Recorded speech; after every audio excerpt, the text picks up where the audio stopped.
Hay una nota de Matthew Mavak en RT, en inglés, aclaro, porque RT en español es difícil. Pero bueno, salvo cuando hablo y me entrevista a Javier.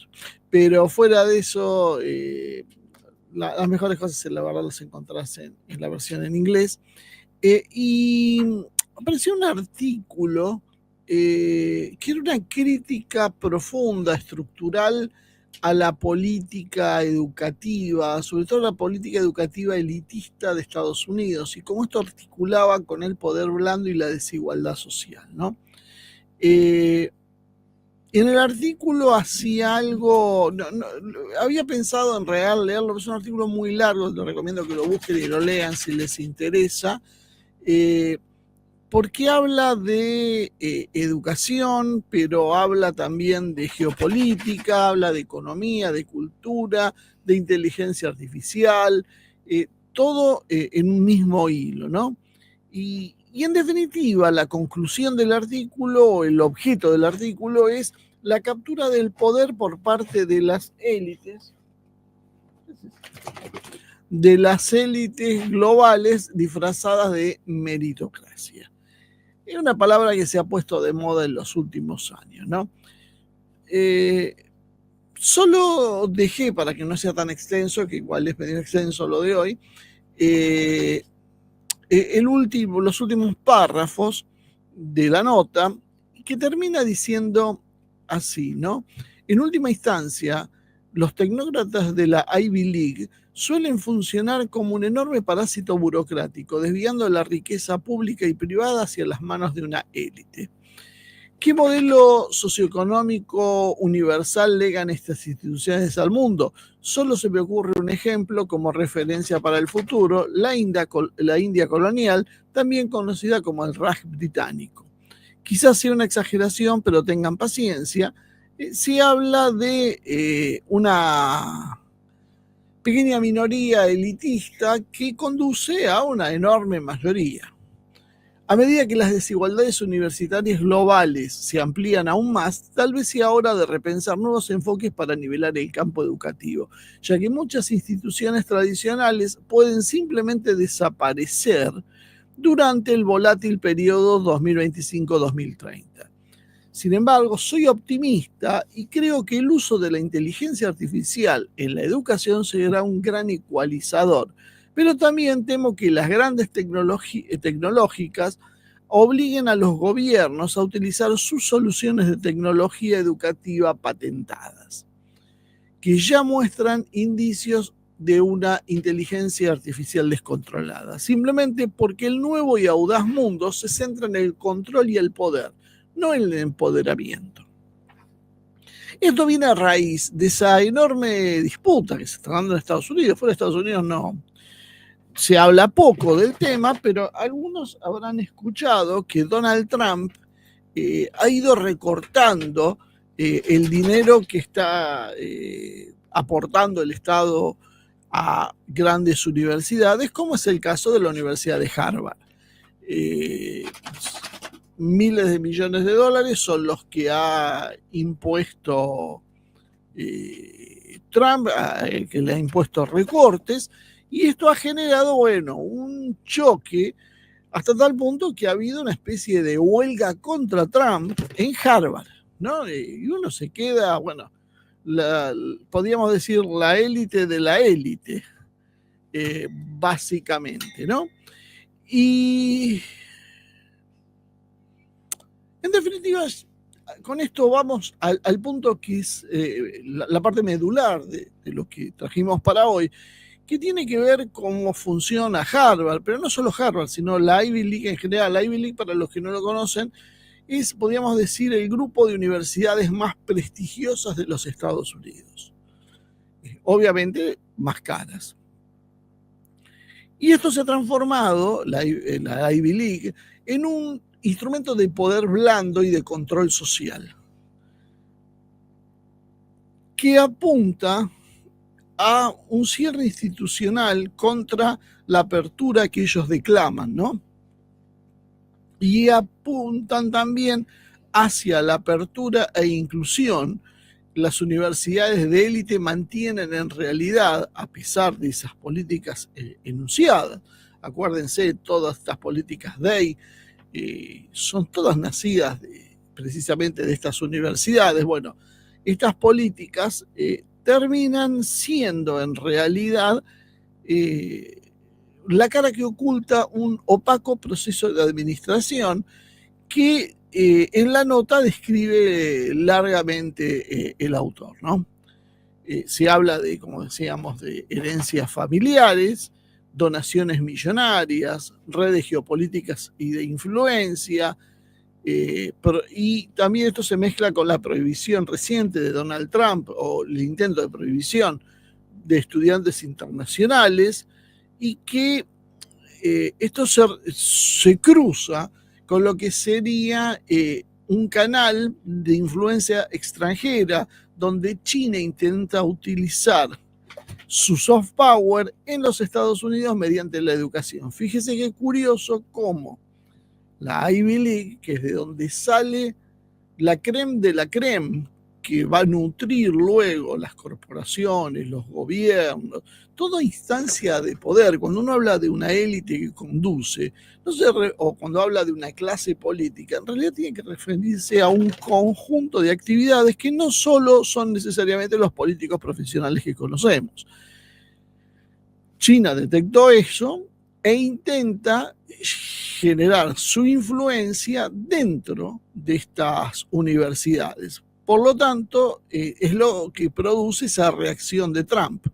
Siente que lo que fue históricamente una forma de poder blando de las élites de Estados Unidos, ahora se ha transformado en una forma de poder blando que empieza a ser cooptado por China. Y esa es la bronca que hay detrás y por qué Trump presiona para que no entren líderes extranjeros. Todo esto tiene que ver, obviamente, con lo que es la idea del globalismo, porque las élites intentan influir sobre las élites de otros países, las élites estadounidenses, a través de la política educativa, influyen sobre las élites de otros países que se terminan educando allí. Pero a Trump no le interesa ese modelo, como hemos visto en los últimos tiempos, y prefiere un modelo centrado en cortar esas influencias. En realidad no es entonces exactamente que China prefiera que Estados Unidos, que Trump tenga miedo que China sea el que avance en ese sentido, sino creo que la cosa va más por esta cuestión de luchar contra el modelo globalista en uno de lo que serían sus centros basales. De esa manera, entonces, limita Trump el poder del Deep State para reclutar personas dentro de las élites extranjeras. En el artículo lo que demuestra el autor es que la Ivy League en realidad no son centros de educación, sino usinas de legitimación, usinas de poder, tanto nacional como internacional. Trump y Harvard no es en realidad un conflicto legal, es una guerra por lo simbólico de la educación global, ¿no? Cuando Trump bloquea a los estudiantes internacionales, lo que hace es atacar el funcionamiento indirecto, la legitimidad moral y la red global que se inscribe en Harvard y en la Ivy League. Él ataca a Harvard como un símbolo, pero en realidad es contra todo la Ivy League, lo cual es percibido como una amenaza existencial entonces por esa élite educativa. Brinda algunos datos que creo que de alguna manera grafican con mucha claridad qué es esta universidad. Por ejemplo, Harvard, que es la que estamos mencionando. Harvard tiene 18.000 alumnos, exalumnos, ¿no? Ya a esta altura del partido, entre alumnos y exalumnos, cuyo patrimonio supera, en forma individual, 30 millones de dólares. Es decir, tiene 18.000 alumnos o exalumnos que tienen más de 30 millones de dólares cada uno, que son la gente que podíamos calificar en un estrato superior, que ya no son ricos, sino son una categoría de ricos de altos ingresos. Más de 30 millones ya estamos hablando del 1% básicamente de la élite mundial o de la población mundial. Princeton, otra de las universidades de la Ivy League, tiene un gasto, un presupuesto de 34.100 millones de dólares. Una universidad gasta a razón de 3,7 millones de dólares por estudiante, una cifra que básicamente en nuestros países es muy superior al presupuesto de una universidad pública en una década o dos. Estas universidades, ¿por qué hacen eso? Porque funcionan como un círculo cerrado. Tiene admisiones muy exclusivas, no es fácil entrar, forman luego redes de exalumnos ricos, y no estamos hablando, eso podemos dejar para otro momento, el tema de las sociedades que funcionan en las universidades, como Skull and Bones y ese tipo de fraternidades, que en definitiva solo reafirman esta cuestión de pertenencia. Redes de alumnos, exalumnos ricos, que generan donaciones para sostener este modelo, que presionan dentro de un ranking global para ubicarlas como algo mucho más alto de lo que les correspondería por sus propios méritos, y eso les da una mayor cuestión de exclusividad, lo que hace precisamente que atraiga más hijos de millonarios. Las clases medias y las clases bajas obviamente quedan fuera del circuito. Básicamente es muy difícil que alguien que no sea un millonario pueda entrar en estas universidades. Tal vez alguno por algún mérito deportivo, por alguna cosa así, que es muy común en las universidades estadounidenses, pueda encontrar una fisura o entrar. Por eso era muy gracioso en las épocas del florecimiento de las actividades woke, como los alumnos de Yale se quejaban de los profesores blancos, y vos lo mirabas y eran negros los alumnos, pero eran tipos que pagaban 50, 60 mil dólares por año de cuota, lo cual ya nos da una idea de cuál es su nivel económico. Y también en la nota habla de una especie de credencialismo tóxico y aristocracia de papel. Se denuncia que estos egresados y los posgrados de élite que dan estas universidades no necesariamente van a producir líderes competentes, sino simplemente administradores que justifican su posición en función de una jerga tecnocrática. E inclusive habla de figuras que fracasan hacia arriba, como menciona él el caso de Lehman Brothers, que cuando quiebra Lehman Brothers, sus ejecutivos responsables del desastre que habían ocasionado terminan trabajando muchos de ellos en Singapur, de alguna manera premiados. Por eso él habla de un fracaso ascendente. Y ese es el modelo que dice que se parece al colonialismo del Raj británico, dado que muy poca gente, aunque muy preparados en principio, pero desconectados de la realidad y funcionados a un sistema de dominación, controlan una enorme masa. También habla de la geopolítica de la desigualdad y el futuro de la educación. El artículo sugiere de alguna manera que la inteligencia artificial, leímos el último párrafo, puede democratizar la educación, pero también advierte que las Big Tech buscarán monopolizar la tecnología educativa, transformándola en una herramienta de control más que de liberación. Es casi obvio que esto iba a pasar. Hace unos años atrás, Discovery, el canal de cable, tenía una serie de convenios con colegios de la provincia de Buenos Aires, recuerdo, para hacer pruebas piloto experimentales, donde los chicos, por ejemplo, estudiaban historia argentina no a través de manuales convencionales, sino a través de elementos educativos, estilo videos, que proveía Discovery. O sea, nuestro país entregaba a Discovery la educación de sus jóvenes.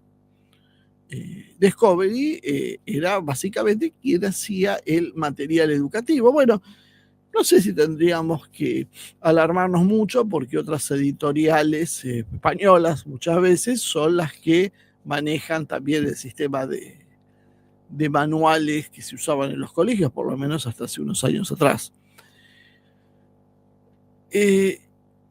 Lo que advierte es esto como un problema y otro que podría nacer una nueva era neocolonial digital con centros de comando en Silicon Valley y ejecutores globales desde las élites indias, chinas, árabes, educadas en Occidente. Es decir, esa polea de transmisión que educa en Harvard, que educa en Yale, que educa en Princeton, termina por influir en Arabia Saudí o en la India o en China si esos alumnos son educados y luego tienen posiciones de liderazgo en sus países.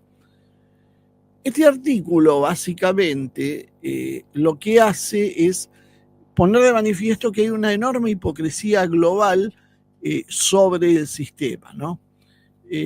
Primero, que Trump viene a reconfigurar muchas cosas, entre ellos las cuotas de poder blando que maneja Estados Unidos, pero que en ese interín está bloqueando la maquinaria que perpetúa la hegemonía cultural del sistema que quiere combatir él. Por eso yo hablaba lo del globalismo al principio. La Ivy League es básicamente un soft power disfrazado de modelo educacional.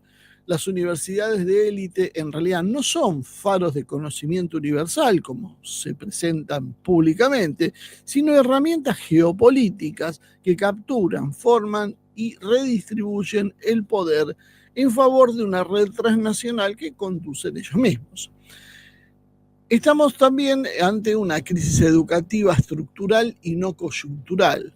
El colapso del sistema universitario está impulsado por la desigualdad, la corrupción en los rankings y la pérdida de legitimidad y puede derivar, según dice el autor, en una crisis educativa global similar a la financiera del 2008.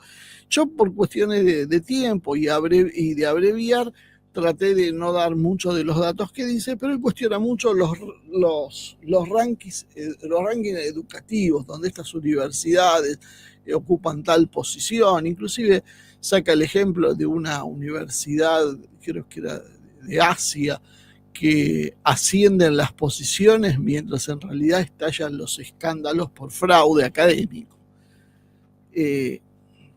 Pones plata, ascendés. Depende de los contactos.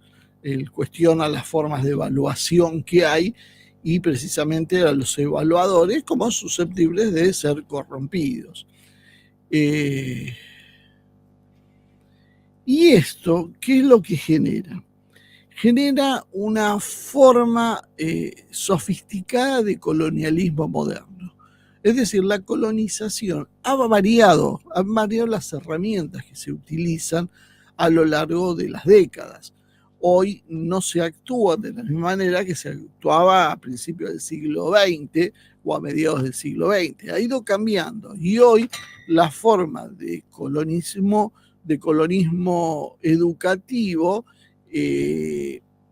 está sentado en ese credencialismo global. ¿Qué es el credencialismo global? Los títulos, las habilitaciones de las universidades, sobre todo extranjeras más prestigiosas. En primer lugar, las de la Ivy League y los Estados Unidos, y luego le seguirán las británicas, y tal vez un escalón más abajo por ahí las francesas, y por ahí tal vez se pueda colar de alguna manera alguna universidad española o de algún otro país, pero en líneas generales son las universidades estadounidenses, y británicas las que dan esas credenciales que brillan como el oro. Este es un fenómeno que afecta a países como es la Argentina, pero a todos los países de lo que sería el sur global, y no del sur global. España también sufre lo mismo que sufrimos nosotros, dado que el acceso a los puestos de decisión, tanto en el Estado como en el sector privado, esto es clave, porque este modelo extiende sus tentáculos al aparato estatal, pero también al sector privado. Los gerentes de las corporaciones están todos extraídos de estos mismos centros de estudio. Y viene con una convalidación simbólica externa. Si vos perteneces a Harvard, si perteneces al MIT, a Stanford o a cualquiera de esas universidades que estamos hablando, vos tenés un estatus superior y por supuesto vas a pasar por encima de otro alumno que estudió en la Universidad de San Pablo, en la UBA, en la Universidad de México y probablemente en la Complutense en Madrid. El doctorado en Harvard, y vuelvo a recordar que hablo de Harvard para elegir un ejemplo al azar, pero podría ser de cualquiera de las otras universidades de este nivel de prestigio, en los últimos años ha generado una especie de figura que es el tecnócrata globalizado. Y es básicamente la forma de legitimidad y de elegibilidad del poder. O sea, ¿a quién elegimos? Alguien que tenga credenciales de la Ivy League. Funciona un individuo que se articula como intermediario, entonces, entre los intereses locales y el sistema global, controlado, por supuesto, por el sistema financiero. Actúan en realidad como un pasaporte político que legitima la entrada en los gabinetes económicos y en los cargos de los organismos multinacionales.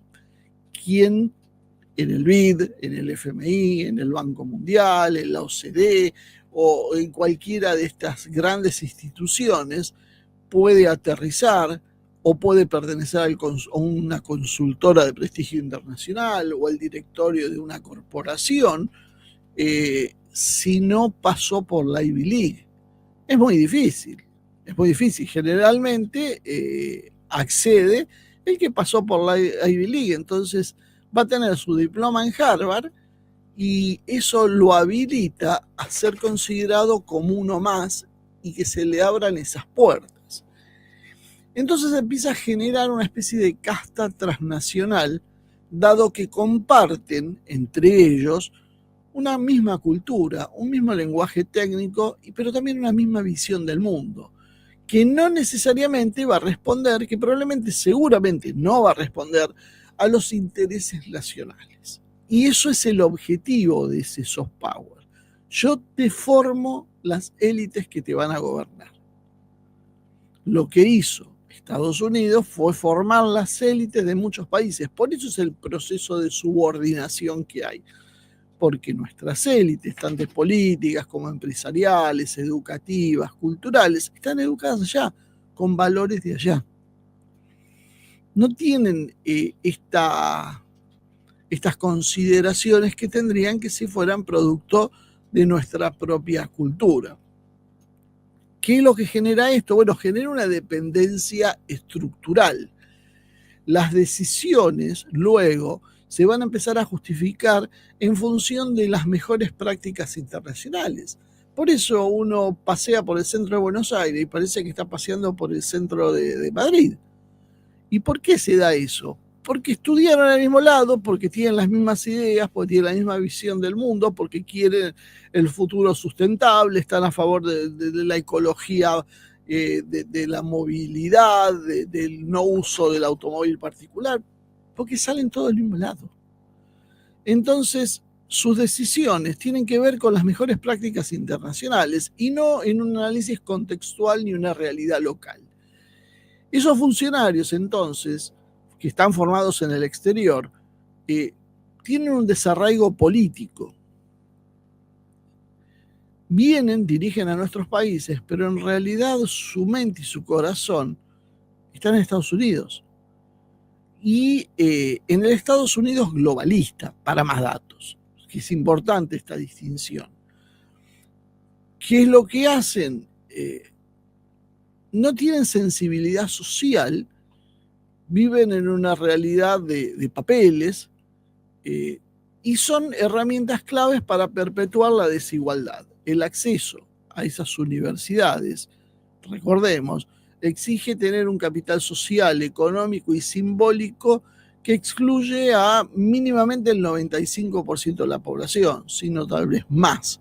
O sea, básicamente ninguno de nosotros tendría acceso a una de esas universidades, o porque no tendría el dinero para poder sostenerla, o porque no sería aprobado por sus ideas o por su pertenencia, y básicamente sería muy difícil que pueda egresar de una universidad de ese tipo. Entonces, ¿qué es lo que pasa? Esos cuadros formados por esas universidades de la Ivy League rotan entre el gobierno, los organismos multinacionales, las consultoras extranjeras, las corporaciones. Son los mismos. Miren los equipos económicos, por ejemplo. Un día el equipo económico está a favor de tomar determinadas acciones políticas, pero ese mismo equipo económico, cuando uno empieza a ver a los individuos, resulta que ese hombre, ese ministro, ese subsecretario, ese director, viene de una corporación o viene de un banco o viene de un organismo multinacional, del BID, del Banco Mundial. Va a estar en el gobierno, por ejemplo, argentino, un tiempo y después va a volver a la actividad privada. Esto era normal en los Estados Unidos, en la Argentina no estaba bien visto. Un funcionario que venía de la actividad privada tenía que permanecer en la actividad privada, meterse en el Estado, había un problema de incompatibilidad de intereses. Bueno, en las últimas décadas esto desapareció. Ahora entran y salen del Estado y simplemente, ¿qué son? Son funcionarios públicos que en realidad son empleados de esas corporaciones, pero que ni siquiera son empleados porque les pagan. También son dependientes culturalmente, porque no conciben, no ven el mundo de otra forma que no sea así. Lo que logran entonces es instalar una élite administradora con una lógica colonial, que no necesita tanquetas, ni balas de goma, ni embajadas extranjeras para ejercer el dominio. Estos sectores, que uno dice Estados Unidos, pero que van más allá, que tiene que ver con las élites financieras, gobiernan nuestros países sin necesidad de nada de eso. ¿Para qué quieren una embajada o quieren una fuerza represiva? Si lo pueden hacer colonizando el aparato del Estado, colonizando la educación, colonizando las corporaciones, colonizando básicamente cualquier resorte de poder que haya. Si tenemos los gerentes colonizados en las multinacionales, en los bancos, en los principales estudios contables, jurídicos, básicamente lo que vamos a ver es un reforzamiento de un perfil de credenciales extranjeras, como decíamos, sin que les importe el conocimiento del entorno local. Básicamente, yo voy a contratar a alguien y no me importa si conoce el argentino o no. Me importa dónde estudió y quién es. Ah, estudió en Harvard. Ok, entonces tiene espacio en mi corporación. Eso es lo que lo define. Entonces el que maneja la posibilidad de otorgar la entrada o salida de las universidades, bueno, está en esa posición. Esto en realidad termina por, como decíamos, generar una élite empresarial, que de esto no se habla casi nunca. Nosotros hablamos apenas de los políticos, pero no hablamos de los de lo que sería la élite empresarial real, que está subordinada a matrices extranjeras y rankings internacionales. Por lo tanto, el talento real es secundario. Muy poca gente tiene posibilidades de desarrollar su propio talento. Lo que importa es el sello que lo avale. Si no, va a ser o raleado o simplemente es invisible a los ojos de los que toman las decisiones. Hay mecanismos que se encargan de mantener esto en funcionamiento para que no se desvíen. Redes de exalumnos que facilitan el acceso a becas, cargos, consultorías, financiaciones, medios de comunicación o think tank que legitiman automáticamente cualquier diagnóstico que emerge de alguien que tenga estos perfiles. Es decir, si yo estoy en el CARI, que es el think tank por excelencia en materia de relaciones internacionales con los Estados Unidos, de relaciones internacionales. Y yo tengo un doctorado en Yale, voy a ser escuchado. Si yo no tengo ese doctorado en Yale, no voy a ser escuchado. No importa si yo tengo razón o no. No importa mi talento, mi dedicación o mi capacidad. Importa quién soy. Y uno eso lo empieza a notar cuando casi todos los que están ahí tienen esas mismas credenciales. Todos pasaron por una de esas universidades. Después se dan casos como, por ejemplo, el de la hija de Sergio Rossi. Sergio no, llamaba el ministro de Defensa. Rossi, Agustín. Sergio es otro Rossi, es un primo. Agustín Rossi es un personaje que fue ministro de Defensa en la Argentina, fue candidato a presidente, bueno, un tipo bastante importante. Su hija de 25 años había quedado como directora del Banco Central y cuando se la cuestionó, resultó que ella, según la explicación del gobierno de ese entonces, no estaba allí por ser una hija del poder. Estaba ahí por sus méritos propios, porque ella había estudiado en el Reino Unido, no me acuerdo si en la London Business School o en donde era, y eso era lo que el propio kirchnerismo esgrimía como argumento. Esta chica estudió y tiene credenciales en lo más granado del mundo, en una universidad británica, y también tenía, no sé si algún estudio en Estados Unidos. Por lo tanto, ¿cómo la vas a discutir? Es porque es joven que no la quieren. Bueno, más allá de que no la querían porque es joven o porque era kirchnerista, los que estaban en el poder no eran kirchneristas, o los que lo estaban criticando no eran kirchneristas, la realidad era cómo dentro de lo que se suponía que eran las fuerzas populares de izquierda y no sé cuántas onceras más, pesaba el hecho de tener un título de una universidad británica prestigiosa. Y otros actores fundamentales en esto son precisamente las ONG y las fundaciones globales. ¿Por qué? Porque canalizan el financiamiento exclusivamente dirigido a ese tipo de políticas. Entonces, todo el sistema se va retroalimentando.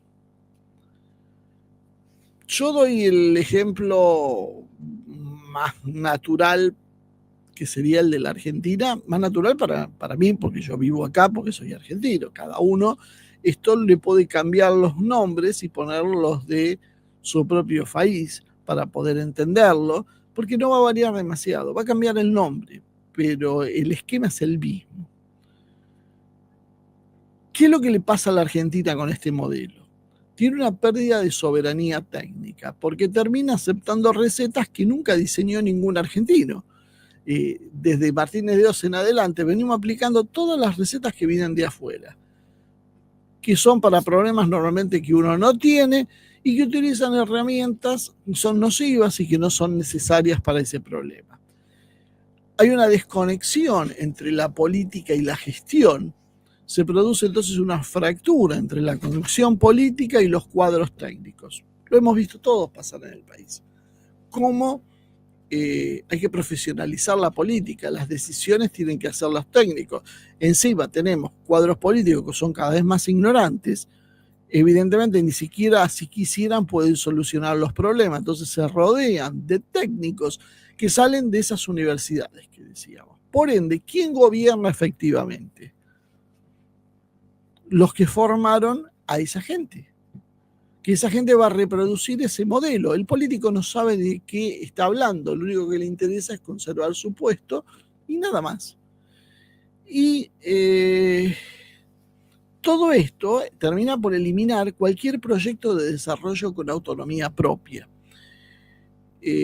También sirve para una fuga de cerebros, no solo física, que también vemos ese proceso, o sea, que la gente se va a vivir al exterior y desarrolla sus capacidades en el exterior, sino algo que es mucho más grave, que tiene que ver con los que se quedan o los que van y vienen, que tiene que ver con un exilio de lealtades, podríamos decir, dado que esos cuadros técnicos no están comprometidos con su país, sino con los modelos internacionales y en definitiva contra las redes internacionales que pertenecen.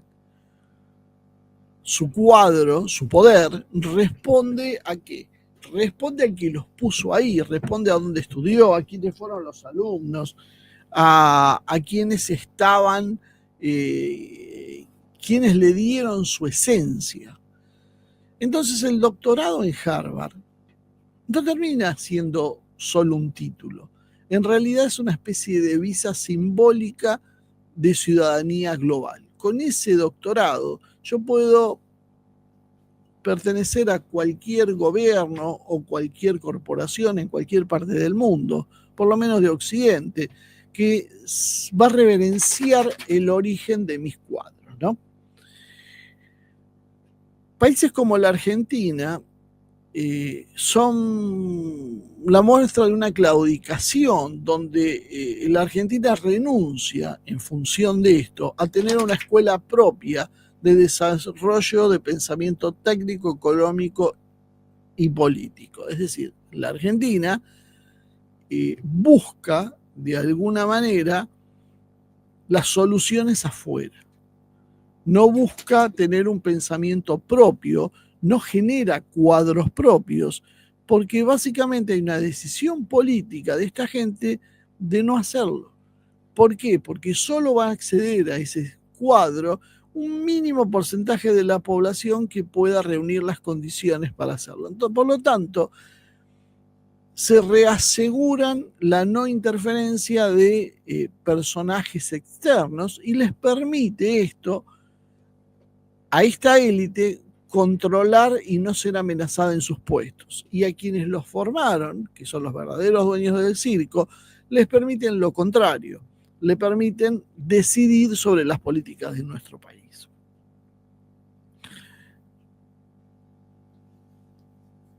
En la Argentina se dieron 3 oleadas, podríamos decir.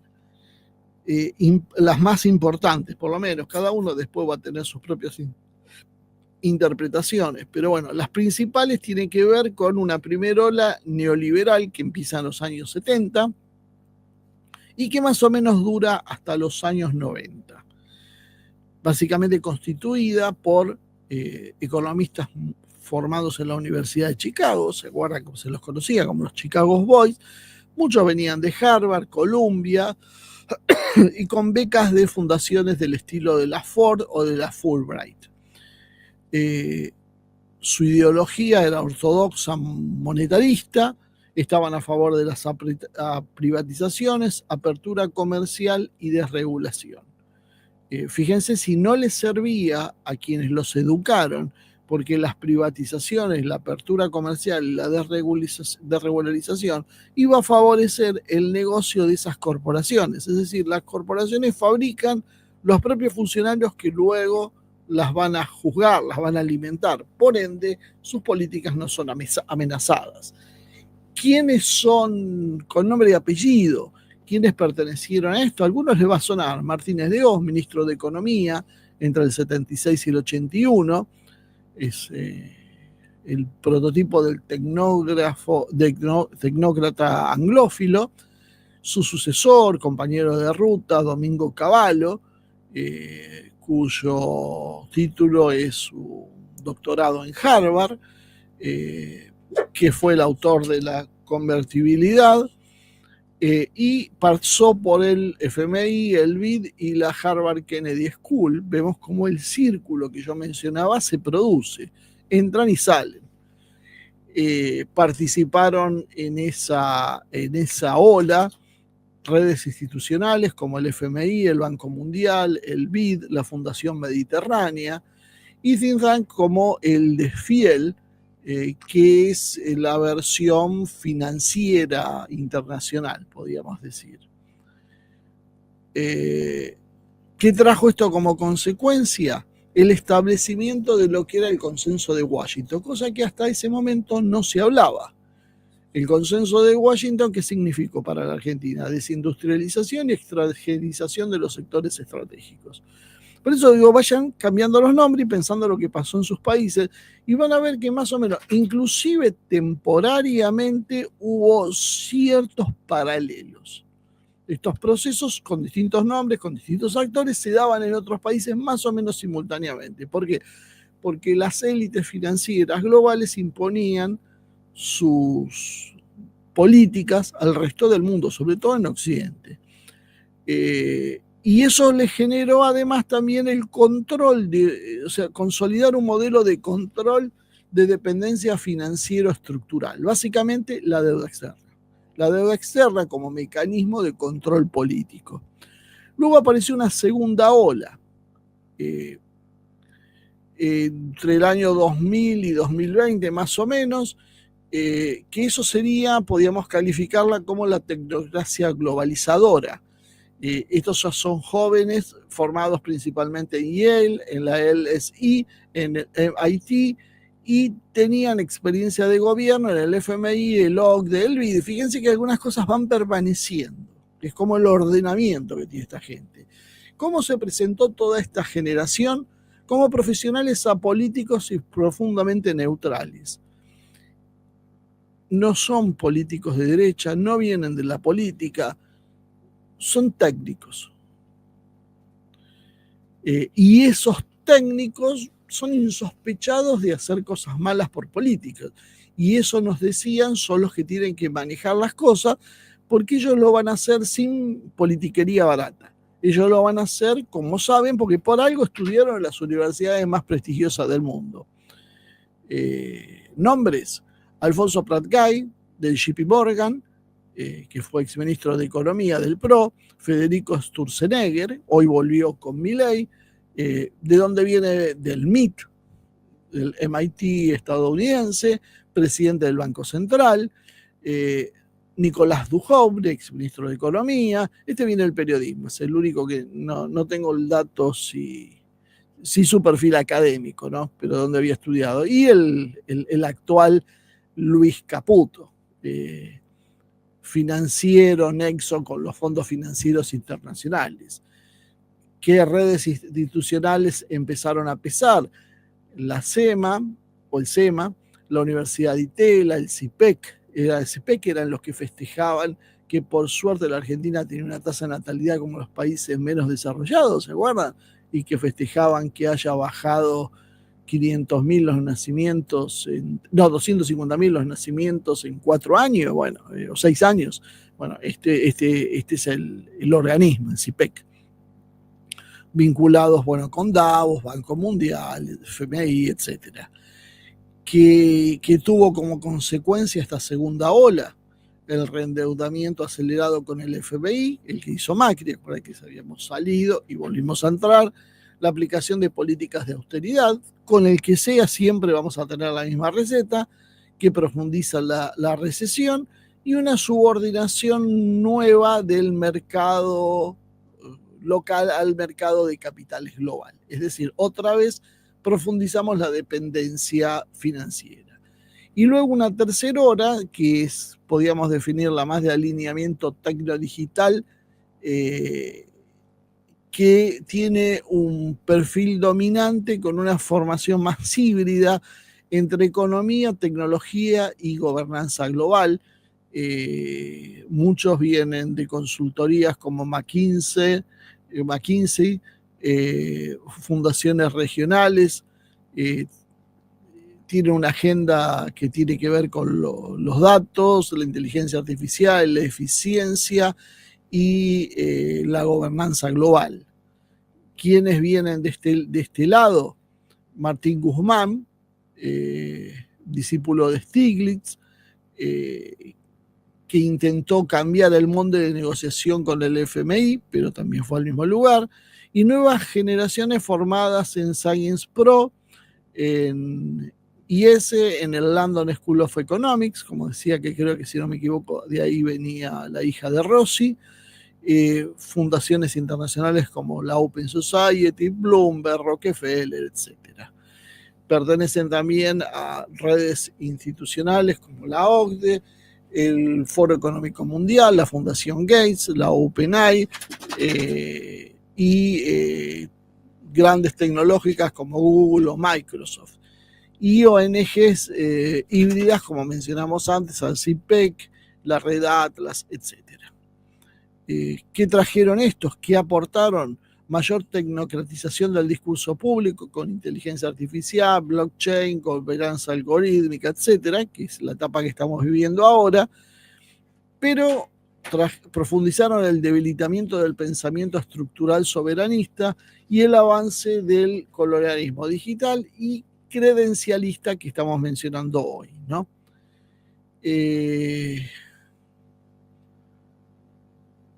Lo que acá termina sucediendo, entonces, es que hay una lealtad primaria hacia su comunidad epistémica global y no necesariamente al Estado nacional. No son funcionarios nuestros, son funcionarios internacionales. Todos vienen con la idea de profesionalizar la política desplazando los liderazgos populares. Por eso les viene también el descrédito de la política y por eso se promueven políticos que sean corruptos, incapaces, ignorantes, ordinarios. Cuanto peor, mejor, porque eso hace que la gente se canse y quiere una solución tecnocrática, porque en definitiva decir, bueno, estos son unos chantas que no saben nada, ¿qué tenemos que hacer? Tenemos que ir con aquellos que sí saben y que sí nos pueden dar algunas opciones. ¿Cuáles pueden ser esas opciones? Bueno, lo vemos con Milei. Con Milei vemos cómo funciona esta lógica. Porque fíjense que la gente común se cansó de los políticos. Porque son unos chantas, porque no saben nada, porque son ladrones. Ese es el pensamiento común. Y desde ahí, ¿cómo hacemos para ir? Bueno, pasamos desde la discusión común hacia otra posición que tiene que ver con esta cuestión del antisistema. Y ahí es donde aparece Javier Milei. Javier Milei encarna esa cuestión. O sea, basta de política, llamemos a los que saben. Por eso tiene esa jerga pretendidamente económica y profunda Milei, que se supone que sabe muchísimo de economía, pero las cosas no terminan por funcionar bien. Entonces, Argentina no sufre básicamente una fuga de cerebros. Lo que enfrenta es un proceso de colonización del pensamiento estratégico, donde los cuadros que deben diseñar el proyecto político nacional no lo hacen porque a veces conscientemente, a veces inconscientemente, solo reproducen el status quo global. Porque su legitimidad en realidad no viene del pueblo ni del territorio argentino, sino del diploma que ellos tienen y de la red de contención que ellos los manejan. ¿Cómo entonces, y con esto ya vamos terminando, cómo vamos a revertir este proceso de decadencia en la Argentina? Pero vuelvo a insistir, esto lo pueden usar para cualquier país, porque básicamente todos estamos en la misma. ¿Cómo hacer para revertir este proceso de decadencia, dado que nuestras élites políticas, económicas, mediáticas, judiciales, académicas, están todas formateadas por ese sistema global, que no responde a los intereses nacionales, no responde a los intereses del país, sino a una arquitectura de poder que las trasciende y las condiciona? Por eso nosotros hablamos de la necesidad de un nacionalismo. Porque sea por izquierda o derecha, no responden a los intereses locales, intereses simplemente los intereses que van hacia lo global, porque han sido educados para eso, han sido promocionados para eso. El sistema entonces hoy produce élites funcionales a su propia reproducción, el sistema internacional. En 1976,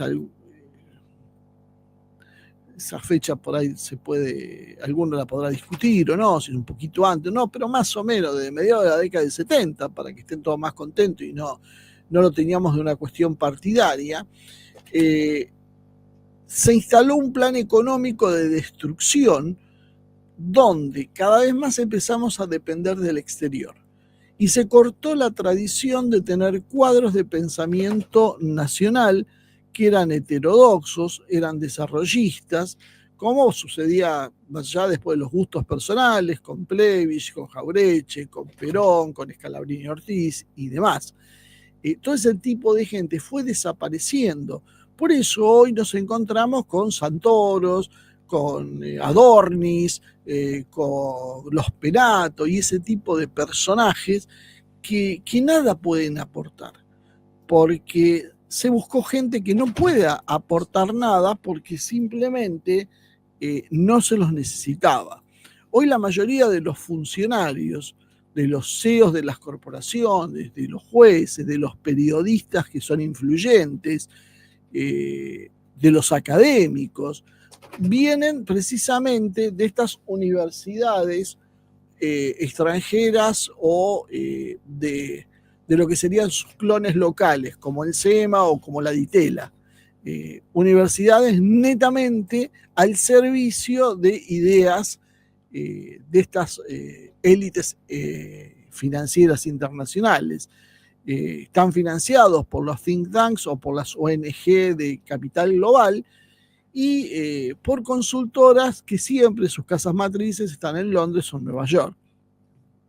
Por lo tanto, su lealtad y su visión del mundo no emergen del territorio argentino, sino del consenso globalizado.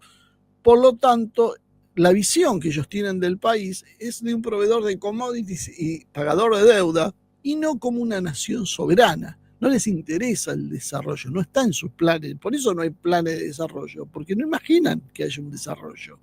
A diferencia de lo que sucedía con Irigoyen, con Perón, hoy no hay una contraélite organizada. No hay otra lógica de formación, de acumulación y de proyecto político. Son todos intentos de resistencia que terminan cooptados por su debilidad intrínseca, con políticos que cuando intentan ser disruptivos rápidamente son absorbidos o neutralizados por el sistema tanto mediático como financiero o judicial. Es decir, si no te apretan judicialmente, te van a apretar mediáticamente o financieramente, pero te van a dejar fuera de competencia. Primero buscan atraerte y si no aceptas, bueno, te eliminan. Los cuadros jóvenes, la juventud que se acerca a eso, busca estar como una especie de selección, pero no para confrontar con el modelo que hay, sino para ser los elegidos para gerenciar el modelo. Y el poder militar, que en otras épocas podía haber marcado un límite desde el nacionalismo, fue absolutamente desmantelado como actor estratégico. Por eso, el kirchnerismo termina por dar el golpe de gracia a las Fuerzas Armadas. Guste o no guste, hagan el análisis fríamente. No lo hacen por una noción de justicia, por la represión. Lo hacen porque había que eliminar la única fuerza que todavía no controlaban 100% y que mañana podía producir un levantamiento que terminara por trastocar los planes. Por eso desaparecieron los golpes de Estado y de ahora en más solo existe una única opción, que es la democracia liberal. Por eso es solo la democracia, porque nada que pueda romper este sistema tiene que ser aceptado, aunque los propios militares lo habían empezado a instalar este sistema, pero tienen la fuerza intrínseca de poder cambiarlo porque tienen la fuerza de las armas. Son el único sector que por sí mismo lo puede llegar a cambiar. Por lo tanto, se los neutralizó y a otra cosa. La lógica que hoy tenemos entonces es extractiva, no productiva.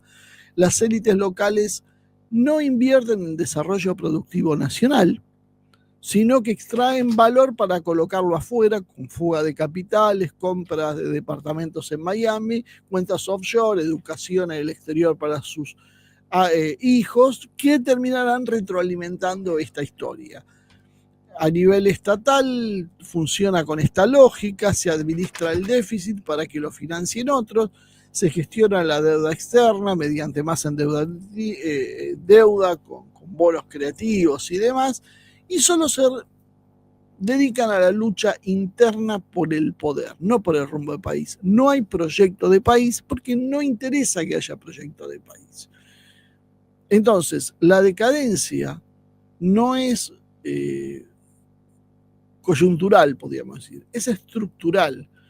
La Argentina en realidad no es que esté en crisis, está organizada para estar en crisis.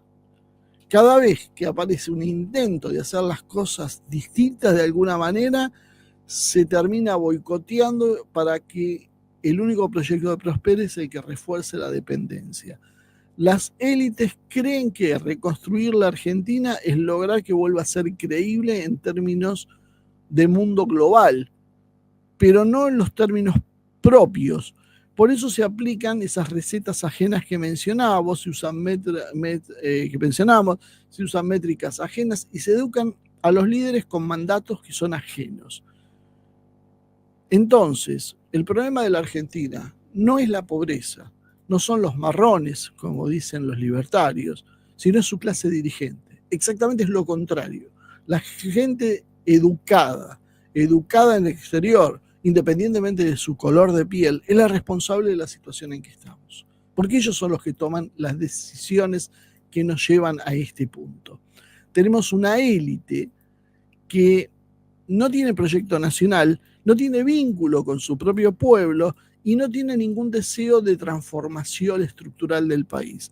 Por lo tanto, mientras no surja una fuerza, una generación destinada a pensar de otra manera, pensar desde un modelo nacional y propio, no habrá ninguna redención como nación posible.